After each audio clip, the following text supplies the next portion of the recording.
Are you trying to learn some new groundbreaking facts? This is where you can see videos about interesting top 10 lists, weird conspiracies, lifestyle hacks, and more. Welcome to Info Junkie TV. Our aim is to bring you the most thrilling facts, everything interesting and rare that we find in this world of ours. So make sure you're here every day, ready to be blown away. We believe in the need to quench people's thirst for knowledge. I mean, we're addicted to it ourselves, and we want to share it with you, Infomaniacs. So if you're interested in diving into some mind-blowing facts and topics, make sure to click on that subscribe button and turn on your notifications so you don't miss out on any of our content. We'll be seeing you soon, Infomaniacs. And thank you for watching.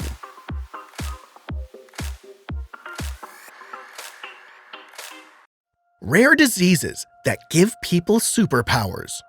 We all dread being sick and having to go through some unpleasant symptoms. But what we're about to tell you will change your perspective completely, because some rare diseases turn people into superheroes. In today's video, you will find out all about these very rare diseases that give people superpowers, leave doctors shocked, and everyone in awe. Welcome to Info Junkie TV, where you Infomaniacs can always be sure to find mind-blowing videos that will show you everything that's out of the ordinary. We hope you like this new video. Our aim is to bring you the most thrilling facts, everything interesting and rare that we find in this world of ours. So get ready, Infomaniacs, for today's video will leave you shocked to know that superheroes are not just the brainchild of screenwriters, we actually live among them. We can't wait till you know about number 10, a superpower we might have all wished for at some point. Wait till you know why it's such a critical condition. What is the one superpower you've always wished for? Super strength? Invisibility? Super intense memory? Or the ability to do anything? What if we tell you that you can actually get diagnosed with one of these superpowers? That you can be fearless, be just like Superman, or even better, be good at everything. Let's dive in and find out more. First on our list is a condition called hyperthymesia. Patients who suffer from this condition experience super memory. It won't just give the ability to simply pass a difficult test. People who are diagnosed with the disease suffer from a disruption of memory, which causes them to remember every detail of their life. There are only 60 people in the entire world who have been diagnosed with this rare disease. These people were able to recall childhood memories and even recite passages from books that they once read many years ago. Imagine not being able to forget anything or sugarcoat any past memory. An Australian writer named Rebecca Chirac once shared with the BBC the story of her suffering from the disease. She recalled a memory of hers where she was wrapped in a pink blanket when she was only 7 days old. Could you imagine remembering literally your first days in the world? She proved how unique and remarkable her memory is by reciting passages from Harry Potter without missing a word. It's a blessing and a curse. Chirac doesn't consider her condition a blessing and complains about constant headaches, insomnia, and getting tired quickly. If you think this is mind-blowing, just wait till you hear number 10. Number 2, the power to do anything and everything. Some patients with neurodevelopmental disorders such as autism and Asperger's syndrome experience a rare condition known as the Savant syndrome. People with such a condition are talented in various fields such as music, painting, calculations, cartography, and constructing 3D models. For instance, savants can instantly calculate multiplications of 3-digit numbers or name the day of any random date. They can be extremely talented or very smart. One individual who is a real-life savant was able to sketch the entire New York skyline in incredibly thorough detail from his memory after just a 10-minute helicopter ride. Not only did he sketch all the landmarks of the Big Apple, he went as far as drawing details such as the windows. Even though savants are known to be true geniuses, given how they possess extreme talents in different areas, they often show signs of intellectual disability. So careful what you wish for. Savants are true superheroes to endure such a sharpness in some areas and face many challenges in others. Number 3, insensitivity to cold. Imagine having a body immune to extreme cold. And we're not talking about that friend of yours who only wears a light jacket during winter. We're talking about climbing a freezing mountain in shorts. Some people with such an ability do exist. A Dutchman named Wim Hof had this ability of withstanding extreme cold and has puzzled doctors for so long with this unexplainable phenomenon. Not only was the man able to stay in ice for around 2 hours, he also climbed Mount Blanc wearing nothing but shorts. If you think being able to resist the cold is pretty cool, wait until you infomaniacs know what other people are immune to in number 10. Number 4. Complete absence of fear. We all wish to be fearless, have no phobias, and live life on the edge. Sounds pretty amazing, right? Well, some people are actually like that, thanks to a rare genetic disorder known as Urbach-Wiethe disease. Carriers of the disease experience complete absence of fear. We only know of 300 cases, a quarter of whom live in South Africa. Researchers have attempted to scare one patient, and all attempts ended up in complete failure. They exposed the patient to poisonous spiders and snakes, showed her horror films, and locked her in haunted houses, all without being able to scare her one bit. Even though it might seem like something anyone would want to have, it can be very dangerous. The studies showed that the woman had lost the ability to evaluate danger, which greatly threatened her life. Not all those with rare diseases turn into superheroes, as some turn to characters we've only seen in movies. This brings us to our number 5. The scientific name for this disorder is a bit hard, so read it off the screen. Hypohydronic ectodermal dysplasia. Imagine having to live your life with pointed teeth, pale skin, and dark circles around the eyes. It's not only about the physique. The challenge is bigger for those who suffer from the disease. They have to constantly check their temperature and stay away from sunlight. The scientific explanation for this condition is that they can't get exposed to the sunlight because they don't have sweat glands. The sweat glands in our bodies work as a thermoregulating mechanism of our body, so not having such glands is a real threat that requires constant monitoring. Number 6. The foreign accent syndrome.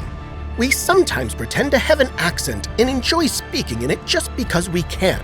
And well, because it's funny to fake one. What if you wake up one day and find yourself unconsciously speaking in a foreign accent that you aren't familiar with at all, one you've never practiced before? Patients with this syndrome find themselves speaking in an accent uncontrollably, sometimes even switching between multiple accents one after another.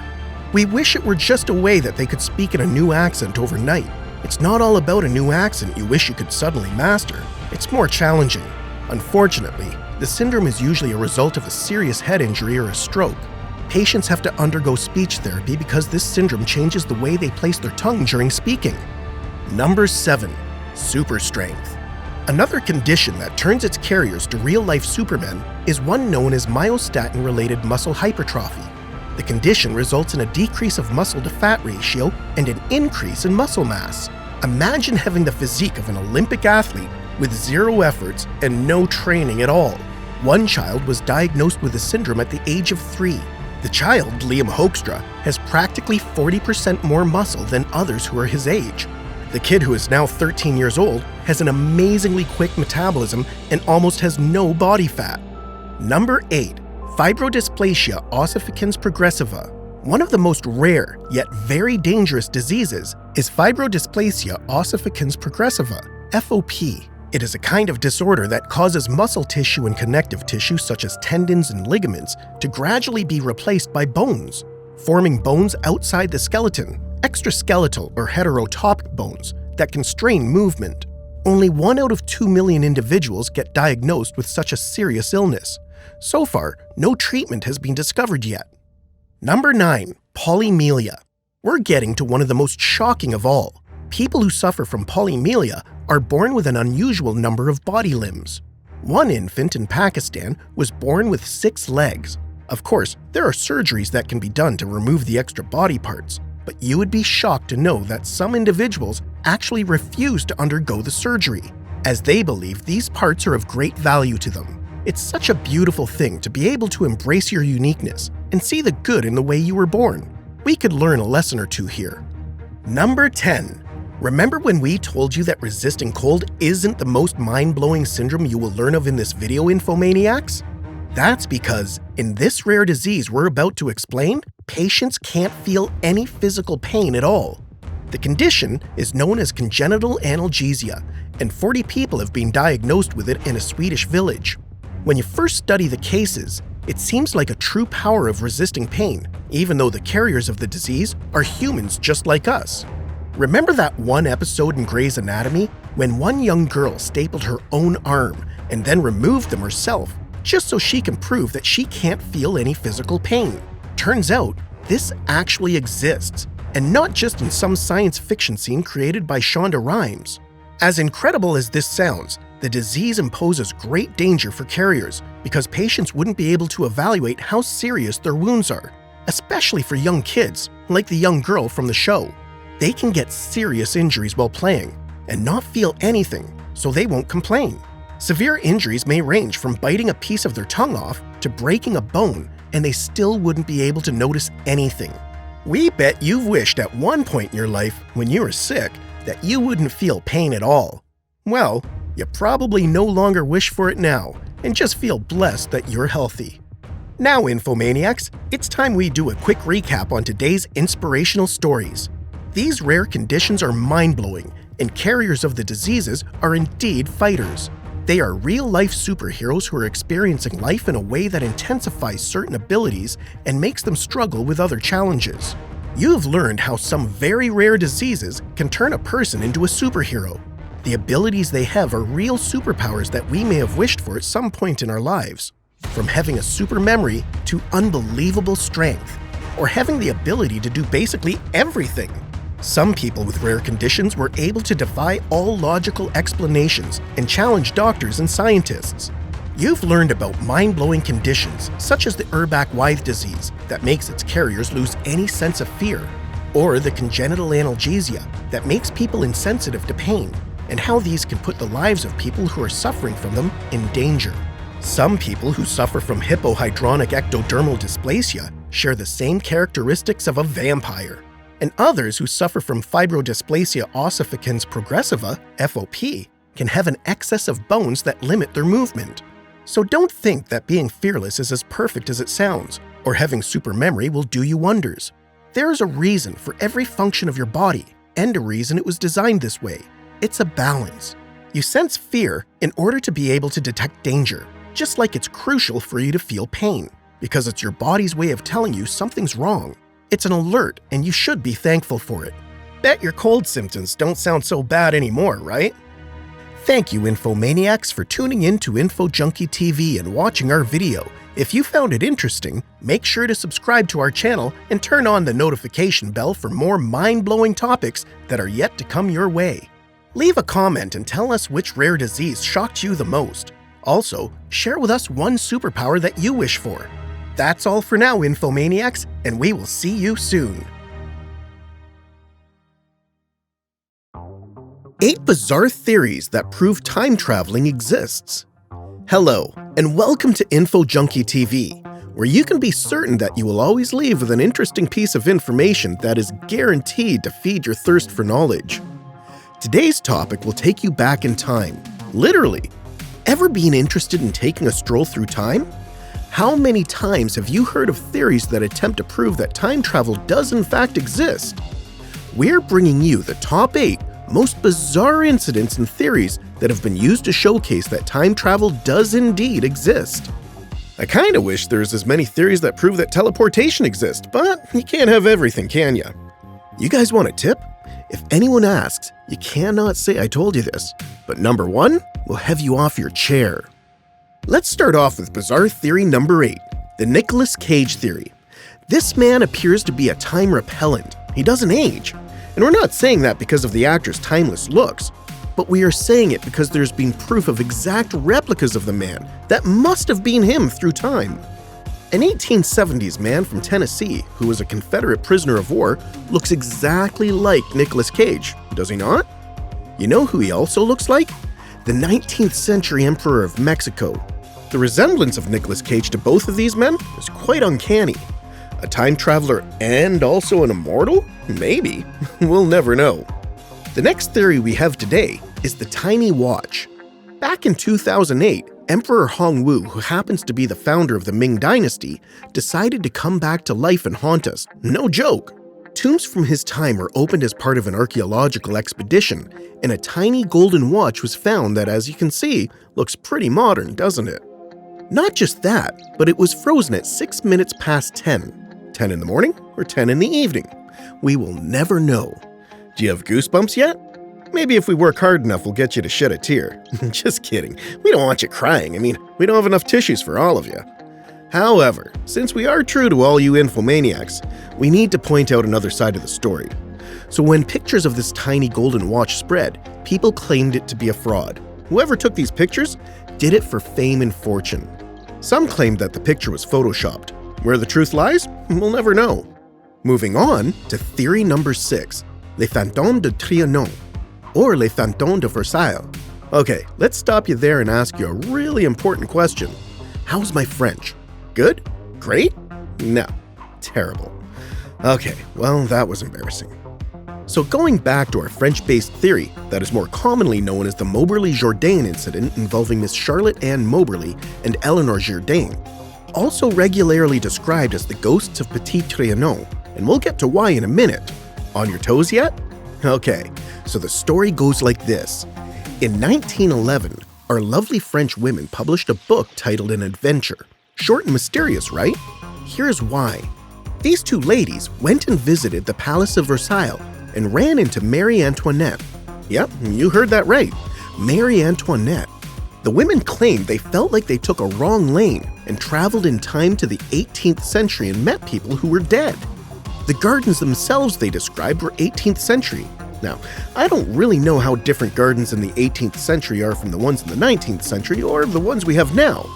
Anyways, of course, bringing you to the other side of this quite weird story, people didn't believe the women, claimed they were lying for, you guessed it, fame.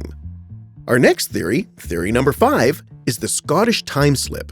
Air Marshal Sir Robert Victor Goddard was a senior commander during the Second World War. The man's obviously legendary to have been at this seniority level during a strategic war. So the story goes that he traveled in time in 1939 during a flying mission.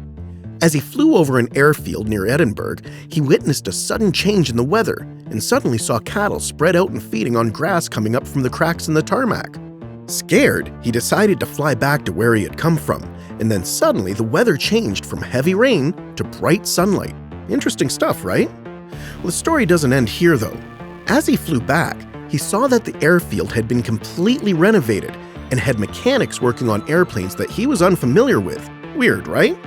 But even weirder was that he could see it from the distance that he did. He must have had super powerful eyesight to see that far. Not to discredit or criticize the guy, but it's a pretty unbelievable story, isn't it? And now for theory number 4, the Philadelphia experiment. Did I not say in the beginning that I wished there was more theories about teleporting? Well, my prayers have been answered. Finally, one of the stories we're telling you loyal infomaniacs involves teleportation. In 1943, the US military conducted an experiment that involved a man named Carlos Miguel Allende. He claimed the military rendered the Navy's Cannon-class destroyer escort, the USS Eldridge, invisible. They teleported it to New York, and then by accident, or maybe on purpose, teleported it to a whole other dimension where it encountered aliens. Scared yet? It then teleported through time as well, and several sailors are not with us today due to losing them in another time. Okay, not the story I was looking for when I said teleporting. Of course, most people are skeptical about the story, including Morris K. Jessup, the UFO researcher who Mr. Allende reached out to at the time. Which brings us to theory number 3, the Montauk Project. This project is basically an extension of our previous theory, the Philadelphia experiment. It's about an experiment conducted by the US military to experiment with the concept of manifestation, remote viewing, and you guessed it, time travel. The book titled The Montauk Project Experiments in Time discusses in first person how they attempted to alter history, written by Preston B. Nichols and Peter Moon. Nichols claims that he went back in time and met himself and apparently ate cheese, and a lot of it. How that's relevant to the past, present, or the future, I'm not quite sure. To be fair to the man, though, he also claimed he saw the government conducting experiments of attempting to control the minds of people, which turned out to be true later on. And that's a whole other episode. Is this man telling the truth? Well, we'll never know. And how scary is the idea that the US military attempted to alter history? I mean, have these people not seen or read any time travel books or movies? Like in Harry Potter and the Wizard of Azkaban. When Hermione and Harry used the time turner, they had to go back in time repeatedly, and when they didn't get things right, they had to do it again, and again, and again. I know, the book and the movies weren't published then, but still. Anyone in their right mind would know it's not okay to mess with time, creating alternate endings and changing the entire course of history? Apparently, these people don't scare away easily, because they attempted to make these changes by making visits to Jesus Christ himself. They also attempted to change the outcomes of the Civil War and battles in the Second World War. These people have no heart. Of course, this is being said on the basis that we believe any of this is true, and are not thinking it's just another sci-fi story. Okay, enough with experiments conducted by the US military, and let's move on to theory number 2. The Large Hadron Collider. Heard of it? Well, even if you have, let me introduce it to you again. So basically, the Large Hadron Collider is a particle accelerator, but not just an average particle accelerator. It is the world's largest and most powerful one to date. People have also questioned if it could possibly be a time machine. Why, might you ask? Because it can allow us to take a closer look at the conditions of the universe in its very, very, very early stages. Ready for this next bit? Physicists' response to this claim has been that they do not have a definite answer to if the Large Hadron Collider is in fact a time machine or not, because they believe it initially failed to operate due to influences from the future and nature effectively sabotaging efforts to get it up and running, ruining the initial efforts to run the 27-kilometer-long thing. This brings us to the grandfather paradox explanation, which basically says that if you are in fact able to go back in time and kill your grandfather, then you would not have been born. Ceasing to exist, basically. Because if the grandfather died, then the father would not have been born, nor would you. This could explain why this machine doesn't work as a time machine, but it'll always leave our minds to wonder if it is in fact a possibility. I know I said enough about experiments conducted by the US military, but some people think that the Large Hadron Collider is a continuation of the Montauk project. Only now, experiments are conducted right out in the open. And now, theory number 1, the iPhone footage. People have been looking throughout history and exploring it for evidence of technological advances from the future in the past. Weirdly enough, it has been found in a DVD of Charlie Chaplin's The Circus. In one of the behind-the-scenes footage, a woman was seen walking holding a mobile phone and appears to be speaking. Scared yet? Because we definitely are. This could not have been creepier. After doing some more research, we found claims that it couldn't have been a mobile phone and was most likely a hearing aid. Makes a little more sense, right? It's time to do a quick recap. Nicolas Cage is either a vampire or a time traveler. His picture seems to resurface throughout history. Emperor Hongwu, the founder of the Ming Dynasty, may have had a watch from the future, or someone used Photoshop to become famous. 2 French ladies met with Marie Antoinette in an 18th century garden, and a decorated pilot went through a time warp when attempting to land a plane.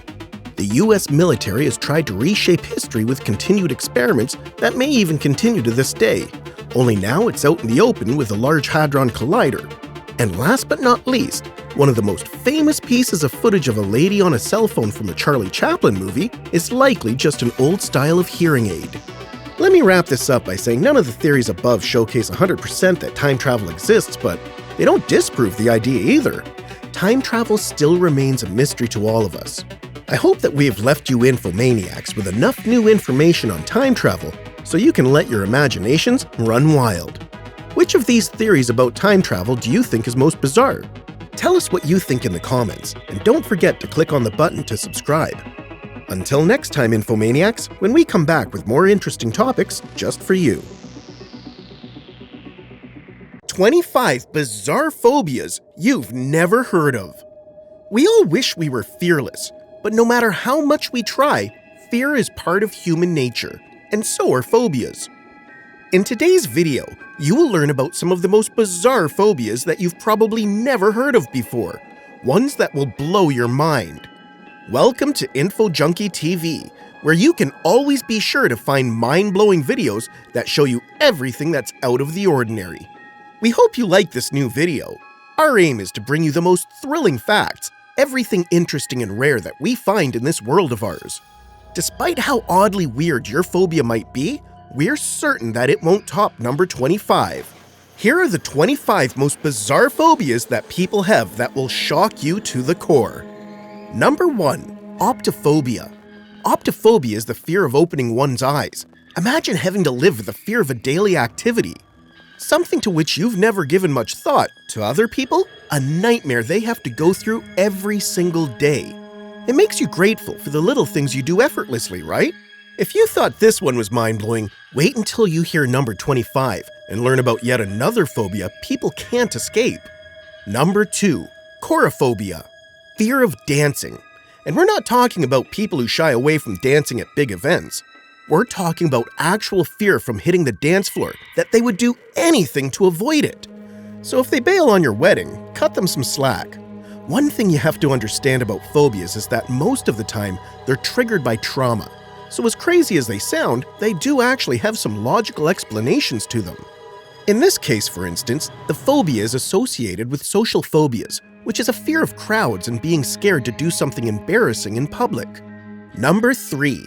Linophobia. Linophobia is an irrational fear of strings. People with this phobia can actually get panic attacks from just looking at strings.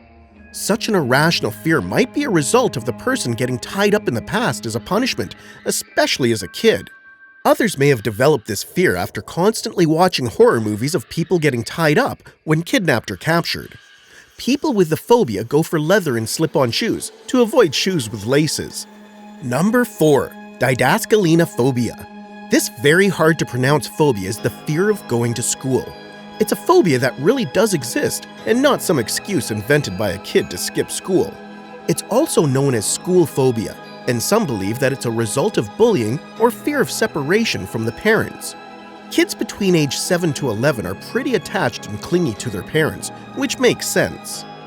Number 5. Spectrophobia. Spectrophobia is the fear of looking at mirrors. People with this phobia go through some extreme tactics in order to avoid mirrors and don't use anything that is made of glass.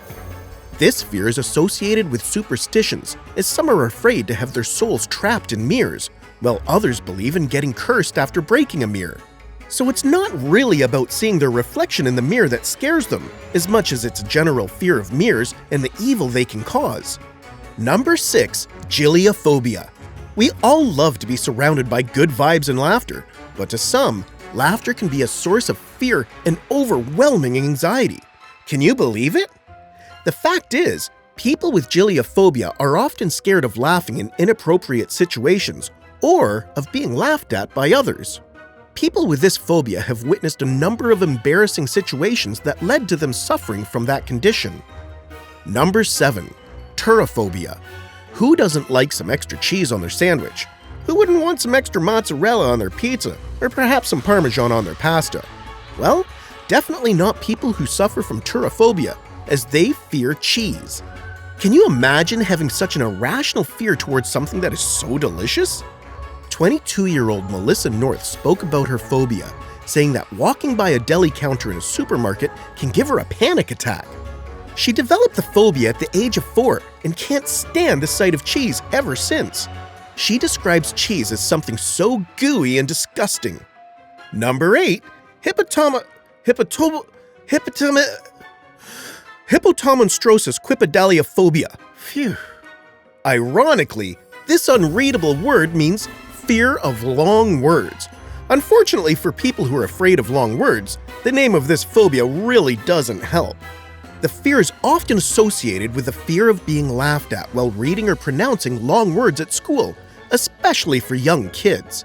Number 9. Anthophobia. Anthophobia is the fear of flowers, which is something you should certainly bring up on the first date. Like other phobias that have logical explanations, this one can be traced back to a traumatic event that involved flowers, such as funerals. Number 10. Somnophobia. As unbelievable as this will sound, somnophobia is the fear of falling asleep. Sounds quite disturbing, right? People with this phobia are often too scared of going to sleep from all the constant nightmares. Number 11. Oikophobia. We know what this phobia means, but we don't know how people live with it. Oikophobia is the fear of home surroundings, like appliances, electronics, bathtubs, and household chemicals. They consider these things as dangerous or harmful, hence the phobia. Number 12. Chromatophobia. Chromatophobia is the fear of money. Yes, such a phobia exists. Can you imagine not wanting to deal with money? People with this phobia are often scared of the responsibility that comes along with it and the power it can have over them. Number 13. Omphallophobia. Omphallophobia is the fear of belly buttons. People with a phobia fear even their own belly buttons and barely touch it. Usually, this phobia is a result of childhood trauma that involved belly buttons, such as hurting yourself while poking at it. Number 14. Trypophobia. This is one phobia that at first you'll think of as yet another irrational phobia, but coming to think about it, we may all have this phobia deep down. Trypophobia is the fear of small holes, and before you judge, try staring at a honeycomb for a while. You will get goosebumps as you realize it's not a pleasant sight. Number 15. Penthorophobia. Penthorophobia is the fear of mother-in-laws. Can you believe that phobias for such a thing exist? I mean, who didn't fear their in-laws at some point in their lives? But to have a phobia? That must be hard to live with. Number 16. Neophobia. None of us like change. We prefer to have things the way we're used to them. But to people with neophobia, they have an intense fear of change and all things that are new. This can really affect their life as it prevents them from trying new things, and they end up missing out on a lot of life-changing experiences. It's like literally being stuck in their comfort zone, only this time, they really can't manage to get out of it. Number 17. Ablutophobia. As kids, we all had our issues with bathing, but as an adult, it's a phobia. If this fear progresses throughout adulthood, it becomes a serious problem. This irrational fear of bathing may be associated with an accident that involved water as a kid and left permanent damage. Number 18. Puppophobia. This one is a common phobia that a lot of us had as kids, and that is the fear of puppets. While some of us enjoyed a good old puppet show, others despised it. The thing is, some kids don't get over the fear, and they continue to fear puppets even as adults. Number 19. Nomophobia. Most of us can relate to this phobia. It's the fear of being without a phone. As ridiculous as it sounds, this phobia does exist. According to the National Institute of Drug Abuse, those with nomophobia are addicted to their phones and may even suffer from panic attacks if they ever lose their phones. So if you seem incapable of letting go of your phone, you should be a bit concerned. Number 20. Arachibutyrophobia. Ready to hear one of the most bizarre phobias ever? One that could have never crossed your mind. Arachibutyrophobia is the fear of having peanut butter stick to the roof of one's mouth. Yep, such a phobia does exist. People with this phobia aren't afraid of the creamy and delicious peanut butter, they are just afraid of getting it stuck to the roofs of their mouth. Which got us wondering, why is peanut butter among the stickiest of all foods? Number 21. Electrophobia. Remember that one episode in Friends where Joshua, Rachel's date, screamed at the sight of the chick and the duck saying farm birds freak him out? Well, turns out such a phobia does exist. Electrophobia is the fear of chickens. The phobia might be associated with a traumatic experience like being attacked by a chicken. It's not funny at all. People with a phobia say they fear their beaks and talons. Number 22. Deipnophobia. Deipnophobia is the fear of having dinners. It's not the meal that scares people who suffer from it though, it's the people and having to socialize with them. Like other phobias, the reason behind such an irrational reason can be because of a blind date that went completely wrong, or any dinner date that caused embarrassment to the person. Well, for introverts, this is probably just a typical Thursday night of not wanting to mingle with people. Number 23. Decidophobia. Decidophobia is the fear of making decisions. And we're not talking about making simple decisions like what to have for dinner, because then we're all phobics, or what to watch on Netflix. Here, people don't trust themselves enough to make important decisions, and they rely on others to make the call for themselves. Ironically, this phobia is common among those who have a perfectionist style of thinking, who aspire to choose only the best. This often leads to what is known as paralysis by an analysis, in which they end up not making any decision at all. But really, none of us really knows what they're doing. Number 24. Geniophobia. Geniophobia is the fear of chins. Apparently belly buttons aren't the only scary body part. In some extreme cases, people can avoid human interaction so they don't have to see chins. Sounds pretty insane, huh? This sense of fear can be associated with an incident that happened in the past where a person badly injured their chin. Now, are you ready for number 25? Number 25, aphebophobia. Aphebophobia is the fear of teenagers and youth in general. The elderly with such a phobia can go to extreme lengths to avoid encountering teenagers. This means avoiding public spaces like malls, cinemas, gaming arcades, and well, any place where a teen may hang out. Such a fear is driven by stereotypes in which older people often perceive the youth as lazy, selfish, rude, and sometimes violent. But to the extent of becoming phobic? Pretty harsh, right? Well, Infomaniacs, that was one juicy topic. So let's do a quick recap, shall we? We all have our fears, but to some people, this fear can be quite intense. And phobias, as irrational as they seem to be, are most of the time a result of a trauma or an incident that happened in the past. And while there are common phobias that we have all heard of, like fear of heights, spiders, and closed spaces, the ones we talked about today certainly make it hard for people to cope with life. We spoke of fearing things like cheese, strings and holes, and the whole new level of phobias with people who fear their mother-in-laws and teenagers. Others can't escape their fears, like being afraid of their own belly button, fear of falling asleep, and of opening one's eyes. These are some truly traumatizing phobias. So whatever it is that you fear, is it really worse than the ones mentioned above? Thank you for tuning in to Info Junkie TV and watching our video. If you found it interesting, make sure to subscribe to our channel and turn on the notification bell for more mind-blowing topics that are yet to come your way. Don't forget to leave us a comment and share with us which phobia blew your mind. Also, if you have one, hopefully less bizarre, share it with us. And tell us in the comments below if you know of any other unusual phobias that we might have missed. Until next time, Infomaniacs, stay safe. Scientists may have found the truth behind parallel universes. In this video, we will talk to you about theories around parallel universes and what evidence was found to show that they actually exist. Welcome to Info Junkie TV, the place where you'll find all of the answers to your questions, Infomaniacs. We hope you like this new video we've created especially for you. We know how it feels to need your curiosity satisfied about something, and that's exactly why we're here.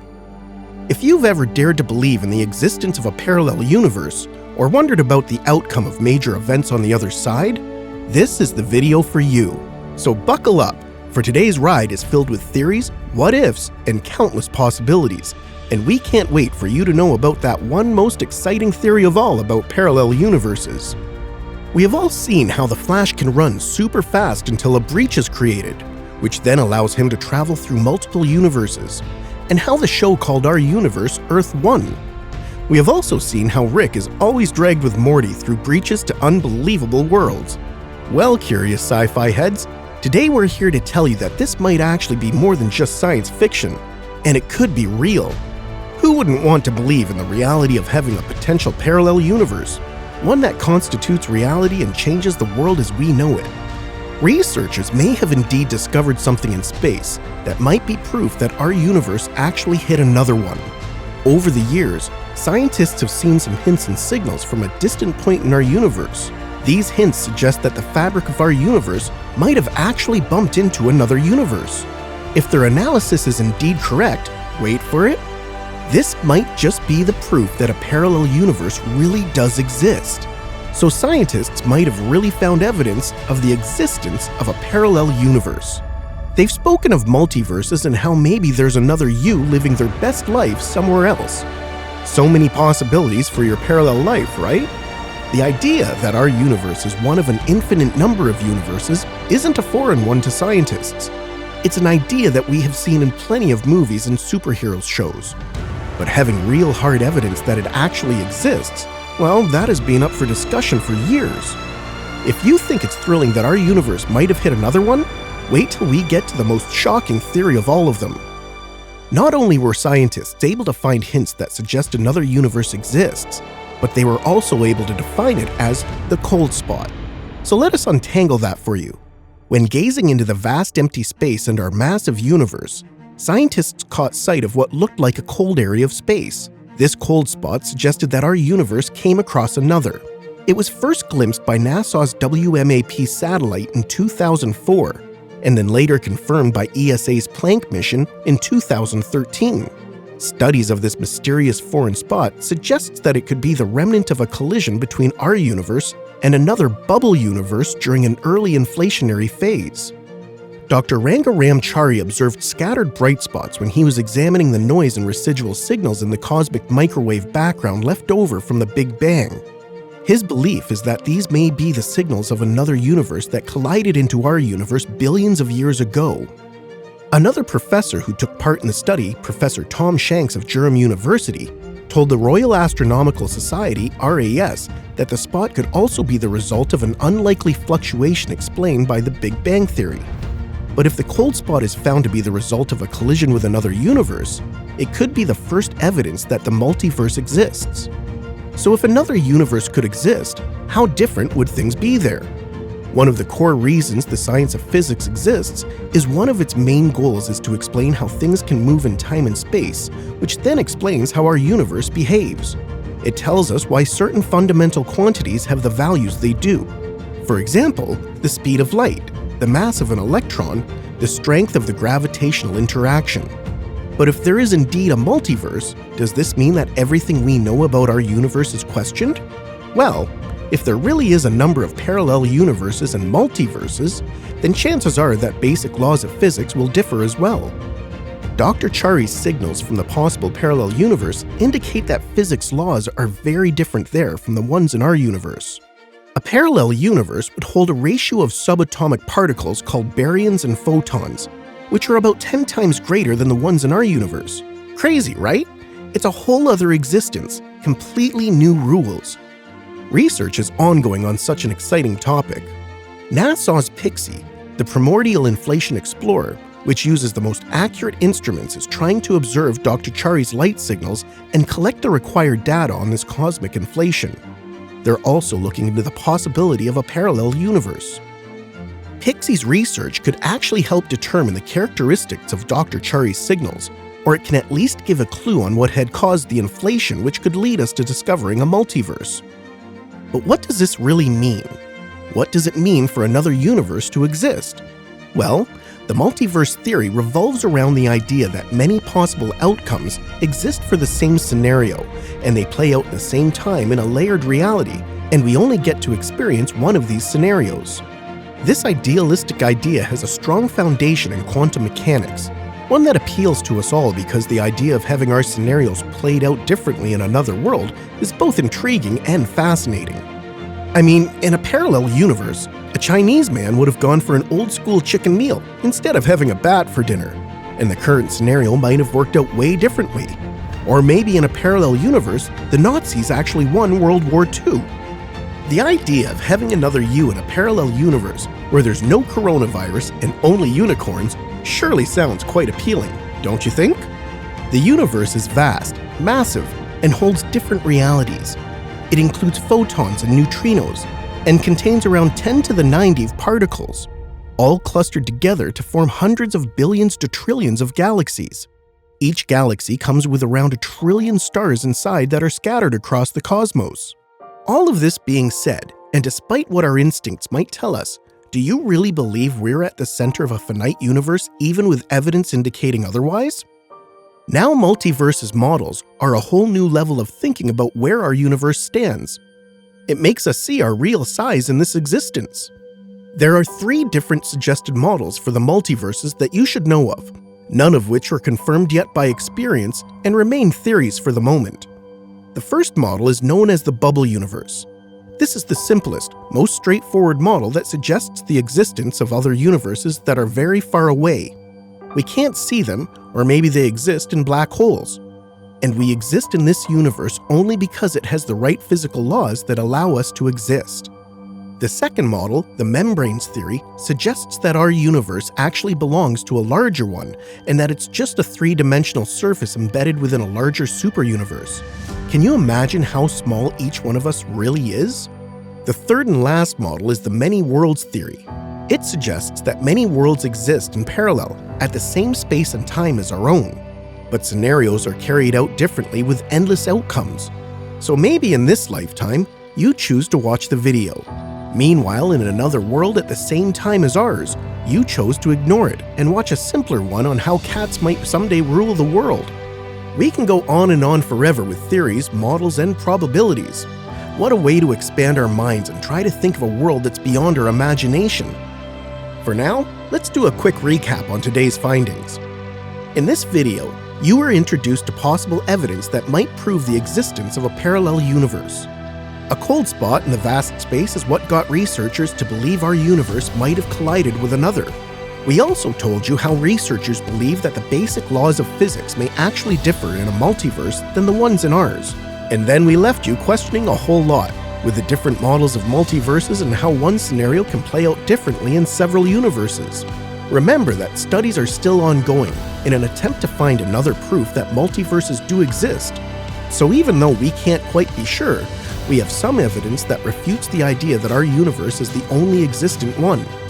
So maybe multiverses do exist, and somewhere, somehow, in another universe, another alternate version of us has already figured all of this out. Who knows? Maybe we're the aliens who live in a multiverse waiting for others to discover us. Thank you, Infomaniacs, for tuning in and watching our video. If you found it interesting, make sure to subscribe to our channel, Info Junkie TV, and turn on the notification bell for more mind-blowing topics that are yet to come your way. You might have thought of a different scenario of worldwide events, or personal ones while watching the video. You might even be thinking of how your life in another universe might look. If we got that right, then leave a comment and share with us your thoughts on the topic. Choose one major worldwide event and think of another outcome of how that event might have played out in a parallel universe. Don't forget to share with us your thoughts about the topic. Stay tuned for more videos and more answers for your questions about literally everything. Stay safe, Info Junkies, and we'll see you real soon. Dinosaurs could be returning in the near future. You've probably wondered what the world will look like in the future, but have you ever imagined a world where dinosaurs are making a comeback? What if we tell you that there's indeed a possibility that dinosaurs will be returning in the future with some interference from scientists? Welcome to Info Junkie TV, the place where you'll have so many of your questions answered, Infomaniacs. We hope you'll like this new video we've created especially for you. We know how it feels to need your curiosity satisfied about something, and that's exactly why we're here. So buckle up, for today's ride will take us right back to the future. It's insane that you can live to see dinosaurs around you, but isn't it even crazier that they might already be here? We can't wait till you find out how this is possible at the end of the video. The idea of dinosaurs returning is both fascinating and terrifying. For starters, where would they live? What would they eat? Even worse, who might they eat? But the first question we will answer in today's video is, how is this even possible? Friends fans, we bet Ross is tuning in with us right now. So when you think of the future, you think flying cars, skyscrapers, robots, artificial intelligence, but dinosaurs? They have always been part of the past, certainly not the future. The concept of dinosaur resurrection has first come to life with a dinosaur DNA-filled mosquito that has been preserved in amber for millions of years. Yes, scientists were inspired from Jurassic Park. Let's say that there was once a hungry mosquito that dined on a dinosaur millions of years ago, and then this mosquito got trapped in amber with the blood of the dinosaur reserved inside it. Now, what if scientists were able to recover the blood cell from the mosquito and transplant it into an egg after removing its DNA? Would it be possible to actually recreate a dinosaur? Could the recovered blood serve as a genetic blueprint for bringing back the extinct animals? Would that be scientifically possible or strictly resigned to fiction? Well, scientists are actually looking into it, and it has generated a lot of controversy. If you thought the mere possibility of this happening was thrilling, wait till you know about why scientists believe we're already living with dinosaurs. It's a crazy thought, right? We'll get to that at the end of the video. Scientists are looking into the feasibility of this revolutionary process, recovering the mosquito blood cell and replacing the DNA of an egg with it, possibly recreating a dinosaur. As fascinating as this may sound, a paleontologist from London's Natural History Museum, Susie Madament, dismissed this theory. She says that a mosquito holding DNA of a dinosaur could never really help recreate an extinct dinosaur. Sorry, Ross, for bursting your bubble. According to what she said, when an amber preserves things, they are intact on the outside, and only their husk is preserved, not their soft tissues, so the insides are of no use. However, it's still a controversy. Other scientists disagreed with Madament and have other experiments to show the opposite. Maybe cells don't always deteriorate and can actually survive for millions of years. Entomologist George Poinar from the University of California at Berkeley spent most of his career studying million-year-old insects preserved inside tree resin that had hardened into amber. In 1980, Poinar actually came across a fly that defied all expectations and had its cells intact for over 40 million years. That gives hope that the same scenario might happen with one of the mosquitoes we told you about earlier, possibly making dinosaurs come back. Who knows? Maybe we can clone a dinosaur and revive it. Maybe we can go back to the future. The search doesn't end there. Just wait till you know about this one experiment that will blow your mind. You might be wondering about dinosaur fossils. Why can't we recreate dinosaurs from there? Besides trying to extract dinosaur blood from a mosquito, researchers have found blood vessels and collagen in dinosaur fossils. But unfortunately, actual dinosaur DNA can't be found in these fossils, because unlike collagen or other robust proteins, DNA is very fragile and can be easily affected by factors including sunlight and water. This accelerates their deterioration over time. The oldest DNA in the fossil record dates back to 1 million years ago, and the era of dinosaurs ended around 66 million years ago. Ever since, dinosaurs have been extinct, and while their bones can survive for millions of years, their DNA can't. So you can see how dinosaur DNA is inaccessible, as it has deteriorated tens of millions of years ago. So back to our question, is it possible to clone a dinosaur? Even though scientists are still looking into it, it seems that cloning a dinosaur using their DNA is not really possible. But that doesn't eliminate the idea of dinosaurs returning, because what can't be cloned can be recreated. An alternate way is to try and recreate the extinct animals through a reverse engineer technique that involves starting with a living animal with similar characteristics of a dinosaur, and then working backwards towards reversing at least 66 million years of evolution. So which animal did scientists choose for their studies? One that is quite similar to dinosaurs. Crocodiles? Lizards maybe? Sharks? Sea turtles? Nope, no, and no. The answer is chickens. You will be shocked to know how close chickens are to dinosaurs. Apparently, the family tree goes right from the Tyrannosaurus rex to chickens. Birds descended from a group of dinosaurs known as theropods that included T-Rex. These dinosaurs had so much in common with our modern birds. For instance, they laid eggs that looked very much like birds' eggs. We know that a falcon, a hawk, or a bald eagle would have made more sense, but the most relatively close bird to dinosaurs is the chicken. Don't judge just yet, and take a closer look. Remove the feathers off the chicken. Replace it with scales. Now remove its beak and place a toothy mouth. Then stick a long tail on it. Do you see it now? The tiny, less scary T-Rex? Now with that being said and proven, scientists aim to genetically engineer the DNA of chickens in an attempt to reverse evolution and bring back dinosaurs. It's believed that if scientists succeed in doing so, they will get the first egg hatched by the year 2050. Yes, 30 years from now, we can be living with dinosaurs. Does it still sound as fascinating now that it seems possible and closer to reality? Fast forward to 40 years from now and imagine how living with dinosaurs would look like. Imagine having dinosaurs of all kinds and sizes roaming the streets of your city.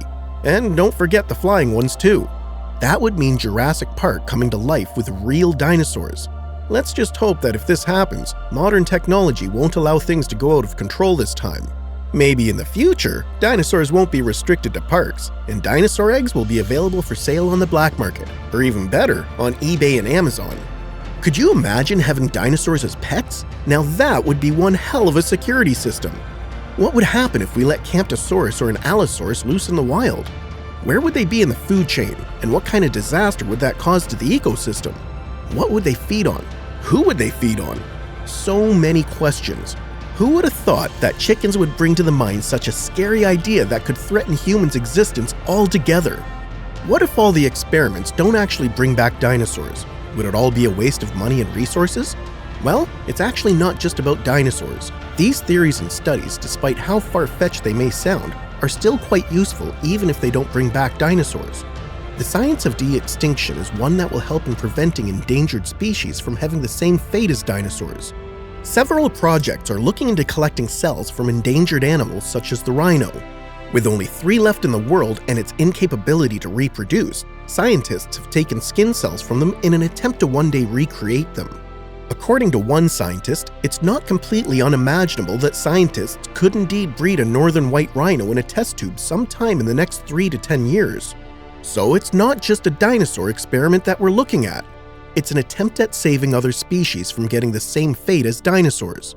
Maybe we can keep them from becoming extinct. Okay, let's take a break from the future and get back to the present. Consider this question: what if dinosaurs were alive today?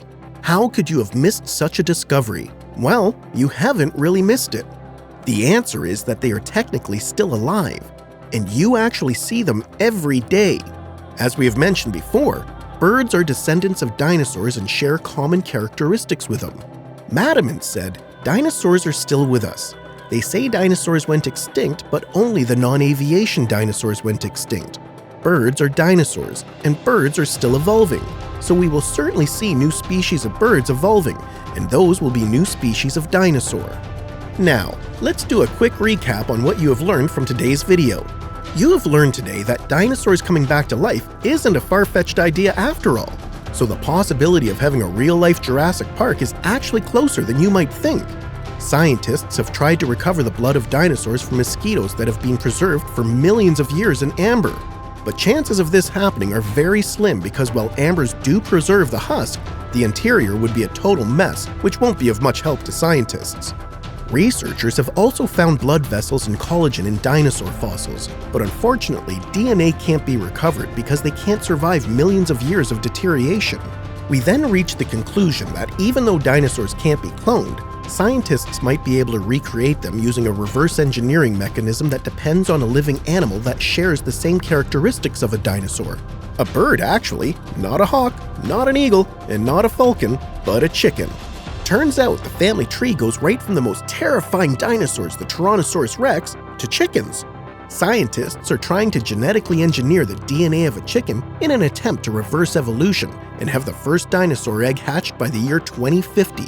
But reality is far more terrifying from what we have imagined, and having dinosaurs roaming around cities isn't as fun as it sounds.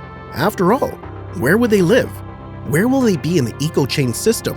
What would they feed on? On a positive note, we're psyched to know that there is a science committed to preventing certain species from extinction. A number of projects in the science of de-extinction are being carried out to help endangered animals by collecting cells from these animals in the hope that they can one day recreate them. If you're like Ross with so much interest in dinosaurs and we're rooting for this to happen, don't be sad and remember that dinosaurs still live with us to this very moment. They just don't look as scary anymore and are covered in feathers. Thank you, Infomaniacs, for tuning in and watching our video. If you found it interesting, make sure to subscribe to our channel, Info Junkie TV, and turn on the notification bell for more mind-blowing topics that are yet to come your way. Leave a comment and share with us what you think about dinosaurs making a return, and we'll see you real soon.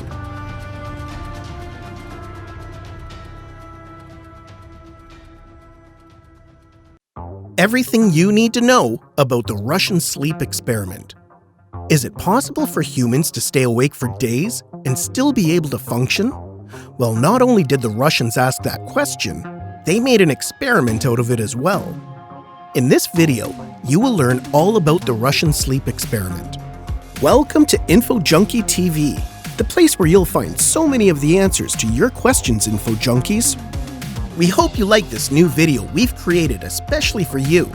We know how it feels to need your curiosity satisfied about something, so that's exactly why we're here. So buckle up, for this is one wild dream we're about to uncover together. If a stimulant gas was invented that could help you stay awake, would you give it a try? Don't answer just yet. Wait till you know what happened to those who were subjects of the experiment conducted by the Russians. In the late 1940s, a number of Russian researchers used a gas-based stimulant on 5 people in an attempt to keep them awake for days. Because during wartime, Desperate times call for desperate measures. However, the process of the experiment went down gruesomely, and if you thought you ever had some serious sleep deprivation episodes, wait till you learn what the subjects went through during the experiment. So here it is, and this is not for the faint-hearted. In exchange for their freedom, prisoners of war were taken as subjects for the experiment. They were kept in a closed environment, and their oxygen intake was monitored to make sure that the gas doesn't kill them. The room had microphones and a 5-inch thick glass porthole-sized window to monitor them. The room had books, cots to sleep on but without the bedding, running water, a toilet, and enough dried food, basically everything they would need for the next few days. The first few days went smoothly. Come the 5th day, the subjects started to show signs of severe paranoia. They started discussing war traumas. Then the paranoia started to kick in even more. They stopped talking to each other and began whispering things about each other through the microphone. What the researchers were interested in was knowing whether these hallucinations and paranoia were a result of the gas itself or the lack of sleep, and that is one thing we'll get to in a while. By day 9, researchers were about to get their answer. One of the subjects started screaming and running around the room while yelling at the top of his lungs for 3 consecutive hours, to the extent where his vocal cords were torn. Horrific, isn't it? Don't say you haven't been warned. We're just getting started. What was even more startling about the screaming man was how the other subjects reacted to his screams, or rather didn't react. They continued to whisper through the microphones until another one joined in the screaming as well. That was when the rest started tearing pages out of books, one after another. And then suddenly the screaming stopped, and so did the whispers. And it was, curiosity addicts, the calm before the storm. On the 14th day, even though the oxygen consumption indicated that the subjects were indeed still alive, researchers had to do something to make sure. They used the intercom inside the room to try and provoke the subjects for a response, but with no luck. Were they still alive? Had they killed one another? You're about to find out. The researchers had to intervene. They announced through the intercom that they were coming in and asked the subjects to step away from the door and lie flat on the floor, or else they would shoot them. They also promised freedom to those that would comply. It was a promise at which one of the subjects gave the most shocking answer. He said very calmly, "We no longer want to be freed." On the 15th day, the door was open and fresh air filled the room, replacing the stimulant gas. That paved the way for researchers to come in and see what happened. The time had come to finally retrieve the experiment subjects. But the most unexpected thing happened. The prisoners were pleading for more of the stimulant gas, and their screams were now louder. And that's not even the terrifying part. What the researchers saw next when they entered the room left them in complete shock and horror. 4 of the 5 men had their bodies exposed and their flesh destroyed. The wounds looked like they were self-inflicted. They had torn the skin and muscles from their own chest. Their internal organs were on the floor, and it seemed like the men were about to eat them. At this point, the researchers couldn't dare extract the subjects, especially if they were pretty angry about being denied the gas. And so they called for backup. Soldiers came to the rescue, but again, it was horrific, as one of the subjects cut the throat of a soldier and the testicles of another. That day, 5 soldiers lost their lives as a result of the mad experiment, while others went completely insane and took out their own lives. Now, if you thought that was intense, wait till you learn what happened later. After finally sedating the men, they were taken to a hospital for immediate surgical interference. The first man was taken to have his organs placed back, but the doctors were shocked to find that he had become immune to the sedative. He fought furiously and managed to break free out of the 4-inch wide leather strap and the soldiers who were trying to hold him down. After finally managing to take control of him, the second his eyelids closed, his heart stopped. The autopsy showed that his blood had tripled the normal level of oxygen. The remaining muscles were torn, and 9 bones broke during his struggle to escape. The subject who had previously torn his vocal cords after screaming couldn't reject the surgery and only reacted by violently shaking his head in refusal.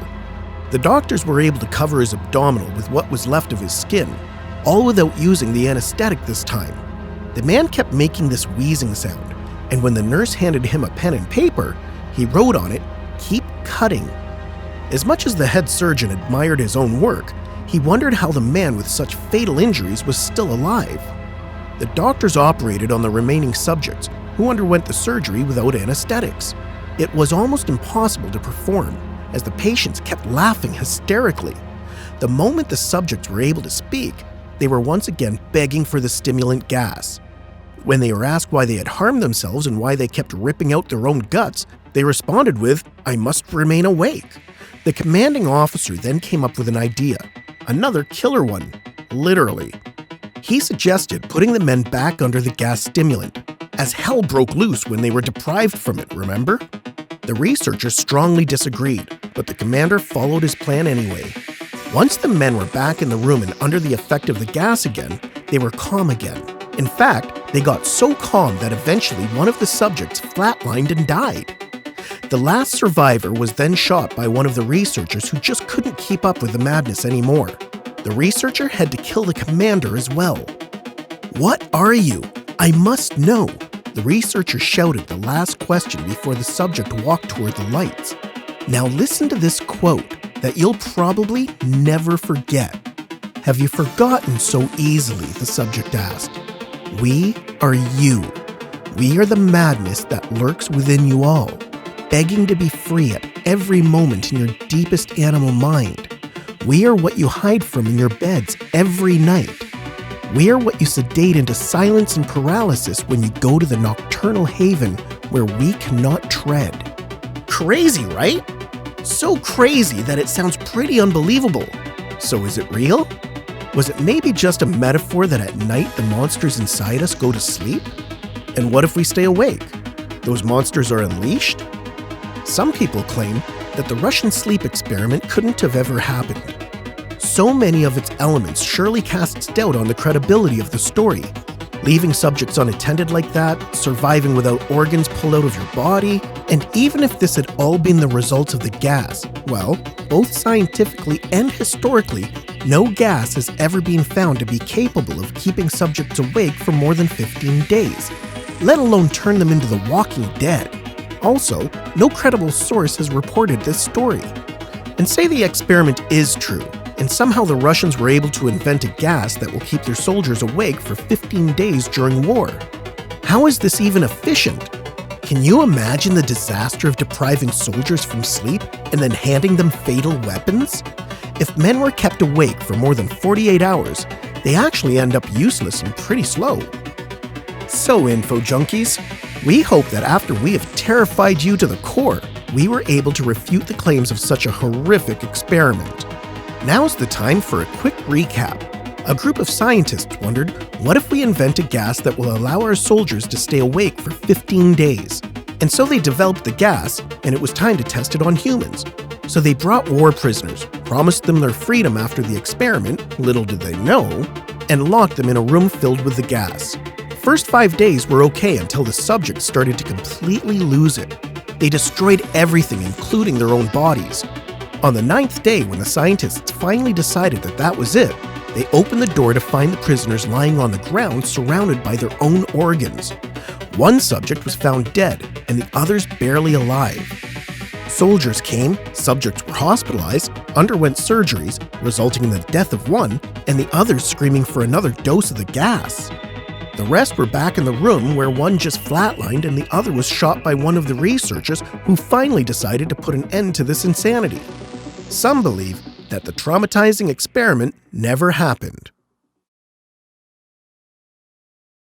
Top 7 conspiracy theories about COVID-19. From giant lasagnas to strange marketing schemes to even world domination, there's been some pretty bizarre conspiracies about the coronavirus. Yes, the mainstream media does its best to cover the current global pandemic as accurately and factually as possible, but some people can't help but try to spread false and outright hilarious theories. Hello, and welcome to Info Junkie TV, where you can always be sure to find mind-blowing videos that show you everything that's out of the ordinary. Our aim is to bring you the most thrilling facts, everything interesting and rare that we find in this world of ours. We've compiled a list of the weirdest conspiracy theories around COVID-19 that are sure to make you scratch your head in confusion and laugh out loud. Make sure to watch till the end. because number 1 really shook us. Number 7. Bill Gates is trying to track us down.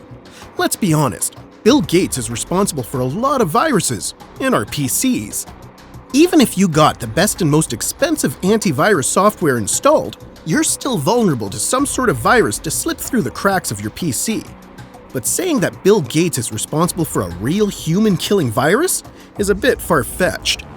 The claim comes from a Reddit Ask Me Anything session, where he was asked by a user about what changes would be necessary to allow companies to operate in this coronavirus environment. Gates' reply was what really kicked this off. He said, "Eventually, we're gonna have digital certificates to show who is recovered, is being tested, or once we have a vaccine, who has received it." Everyone seemed to take his answer the wrong way. Within minutes, people quickly concluded that those digital certificates meant microchips allowed Gates to track everyone who's had the vaccine. And this led to a storm of speculation and misinformation. Redditors claimed that Gates had engineered the virus so he can microchip everyone and track their smallest movement in hopes of world domination. While this theory didn't really hold its ground, many conspiracy theorists began to dig in even deeper in a lot of his older endeavors. They even scrutinized his old interviews and his ever-popular 2015 TED Talk. If you thought this was outrageous, wait till you get to number 1. Number 6. The US is trying to weaken Iran's religious influence. Iran has had a pretty rocky start this year. There was the killing of Iranian military leader Qasem Soleimani by US forces. Also, there was Iran retaliating by firing ballistic missiles and striking 2 United States military bases in Iraq. It was insane and seen by many as the start of World War III. But after finding out about the first COVID-19 case in February, Mehdi Taib, one of the army commanders of Iran's Revolutionary Guards, started to make insane accusations against the US. He accused the US of creating the virus to stop people from performing their religious duties and seeking holy guidance. He also claimed that they strategically targeted Qom, where the first Iranian COVID-19 case was found.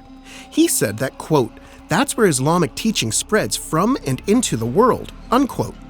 Even Iran's Revolutionary Guard commander Hussein Salam said that, quote, "COVID-19 is a biological weapon created by the US that targets China and Iran and then the world," unquote.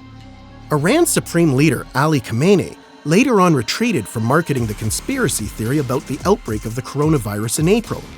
He praised the efforts of the Iranian medical teams and state agencies to fight the virus, but still mentioned that there are enemies against the Islamic regime in the country. Number 5. COVID-19 is a marketing scheme by hand sanitizer companies. With hand washing a key element around coronavirus prevention, hand sanitizer products have been booming. The internet decided that COVID-19 is a marketing scheme orchestrated by antibacterial gel companies to increase their revenues. To state some facts, demand for hand sanitizer has gone up 1,400% from December 2019 to January 2020. That's according to market researchers at Adobe Analytics. Not only that, fashion goods companies found it a great excuse to put out hydroalcoholic gels. Many luxurious brands like Louis Vuitton and Dior rode the hand sanitizer wave. It seems that the overall demand for hand sanitizers turned them into the holy grail. The once abundant product had become almost impossible to find. Number 4. COVID-19 is 5G in disguise. If you Infomaniacs thought that all of your network issues were finally over with the arrival of 5G, then think again. Because according to the internet, 5G towers are, in fact, the cause of coronavirus. Even the A-list are getting in on the 5G conspiracy action. Singer Carrie Hilson supported the theory before being advised to delete her commentary on the matter. The theory even led to the burning of 5G towers in the UK, after the hashtag 5G coronavirus was trending on Twitter in March. But what is the connection between 5G and COVID-19 anyways? Well, a post on the French conspiracy website Les Moutons Rangés said that the correlation between 5G technology and COVID-19 could come from Wuhan installing 5G towers before the outbreak. But this theory was then completely blown out of proportion. People suggested that 5G networks cause radiation, which triggers the virus. Some even flirted with the idea that reports of coronavirus were actually a cover-up for the installation of 5G towers. If you're in the mood for some light relief, then this is for you. Number 3, the UK government is baking a giant lasagna. You know how you have that one friend that says crazy but smart conspiracies when they've had too many shots on a Thursday? Well, 29-year-old Billy McLean is kinda like that, but kinda takes it a bit too far. If you haven't heard the genius and totally hilarious voice note about a giant lasagna making the rounds yet, then you're in for a treat. This odd bloke recorded a WhatsApp voice note that claimed the British Ministry of Defence was about to use Wembley Stadium as a huge oven to cook the world's biggest lasagna. But wait, there's more. He also claimed to have received top-secret intel from friends of friends, who are supposedly government officials well informed about the country's pandemic plans. He said they're using the virus as a scapegoat for emptying out the stadium. The clip detailed everything from heating the stadium like an oven to using drones for placing the lasagna sheets. Here, just listen to the clip. Also, just so you know, my sister, her boyfriend's brother, works for the Ministry of Defence, and one of the things that they're doing to prepare, and this won't affect London, this will be everywhere, they're basically worried that people are going to get stuck indoors without any food. So one of the things that they're doing is they're actually working on making a massive lasagna. So they're actually, at the moment as we speak, they're building like the massive lasagna sheets, and they're just going to start making the layers today. And then hopefully, like, obviously put the bolognese on and then put the sheets on top. But they're having to make the special sheets, obviously, because they've not got one big enough, because they're making lasagna the size of Wembley Stadium. So how they're doing it is they're actually putting the underground heating at Wembley. That's going to like bake the lasagna, and then they're going to put the roof across. So it's like recreate an oven. And then what they're going to do is they're going to like carry that. They've got loads of drones, and they're going to like lift it up with the drones, and they're going to like cut off little portions and like drop them into people's houses, just so to make sure everyone's eating still and no one dies, which is obviously quite sensible. But yeah, I think I'm looking forward to that because I do quite like lasagna as well. The clip was later shared with thousands and thousands of people on WhatsApp. It even became a short-lived meme on social media platforms. Number 2, COVID-19 was created by Netflix and Disney+. Could it be sheer coincidence? Or did Netflix take giant marketing schemes to the next level by creating COVID-19 to promote their new docuseries Pandemic? Conspiracy theorists said it's no coincidence that Netflix would release a show about a reality we would find ourselves in shortly after. Adding to the already strange timing, the streaming platform also released the highly acclaimed pandemic movie Bird Box in late 2018 that's kinda similar to what we're dealing with. By the way, Bird Box was also included in our list of movies about the end of the world. If you haven't seen it yet, make sure to subscribe and watch. Anyways, back to Pandemic. This new original show that was framed as a documentary issues uncomfortable warnings about the risk of a new respiratory virus that could, within a matter of months, overwhelm the planet. In over 6 episodes, it discusses how dedicated doctors and scientists put their lives on the line to battle against this upcoming disease and possible outbreak. Now, people also started to speculate that Netflix isn't the only one whose hands are dirty. Conspiracy theorists on the internet are also convinced that Disney launched its streaming service conveniently in time for the coronavirus lockdown, and, in a way, to take the crown away from Netflix. Well, the more the merrier. And now, the moment you've all been waiting for, number 1. COVID-19 came from outer space. Much like a deadly extraterrestrial organism was spread after a meteor landed on Earth in the 70s flick The Andromeda Strain, many people believe that COVID-19 was spread by a passing comet. The idea about the space-based origins of the coronavirus was first introduced by astrobiologist Chandra Wickramasinghe. We'll just call him Professor Wick. He said COVID-19 arrived on Earth through a fireball from space that burnt up in China last October. Professor Wick also believes that other outbreaks on Earth were also caused by space-based pathogens. For years, he has been saying that the viruses behind SARS and influenza came from space. Professor Wick's claims have been seen as pseudoscience or bad science by other scientists. Oddly enough, Graham Lau, a cosmologist from NASA's Astrobiology Institute, said that despite Professor Wick's absurd claims, this idea isn't entirely debunked yet. And since he hasn't provided any evidence strongly supporting his out-of-this-world claims, he might be onto something if he worked on refuting them through research. He also added, quote, "Even though it's an interesting idea, we just don't have any reason to embrace that idea right now," unquote. Well, We'll know if this theory is true or false in due time. Time for a recap. In this video, we listed our weirdest theories about the coronavirus. We made sure to look for the weirdest and most unbelievable theories that have been shared on major news outlets as well as online forums. Did we forget any theory? Make sure to tell us about your COVID-19 conspiracy theories in the comment section below, or any movies we failed to mention. If you enjoyed this video, be sure to subscribe and turn on the notifications bell to be notified about our latest videos. If you're on your phone, make sure you go into your settings and switch on notifications. And as always, Infomaniacs, thank you for tuning in to Info Junkie TV.